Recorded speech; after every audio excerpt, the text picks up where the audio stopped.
নবী আলাইহিস সালাম বলেছেন, তোমাদের মধ্যে কেউ যখন খানা শুরু করে এবং সে যদি বিসমিল্লাহ বলে, তো শয়তান তার সাথে ওই খাবারে যোগ দিতে পারে না, ভাগ বসাতে পারে না। যেটুকু আছে সেটুকু তার জন্য কল্যাণ বয়ে আনে, কল্যাণ করা হয় খাবার।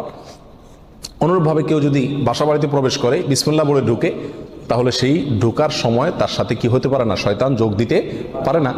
অনুরূপভাবে প্রত্যেকটা কাজে বান্দা যখন ভালো কাজে যখন বিসমিল্লাহ বলে শুরু করে, তখন শয়তান সে কাজে আর অংশগ্রহণ করতে পারে না। আর শয়তান যখন ইন্টারফেয়ার করতে পারে না, তাহলে আল্লাহ সুবহানাহু ওয়া তাআলার পক্ষ থেকে সেখানে বরকত আসা খুবই সহজ হয়ে যায়, এটাই স্বাভাবিক। অতএব বিসমিল্লাহর পরিমাণ বেশি বলা। 3 নম্বর বরকতের চাবি হলো ভাই কোরআনে কারিমের সাথে সম্পৃক্ততা বাড়ানো।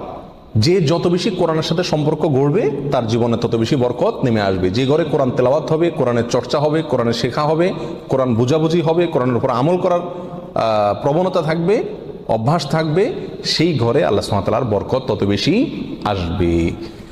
আল্লাহ সুবহানাহু ওয়া তাআলা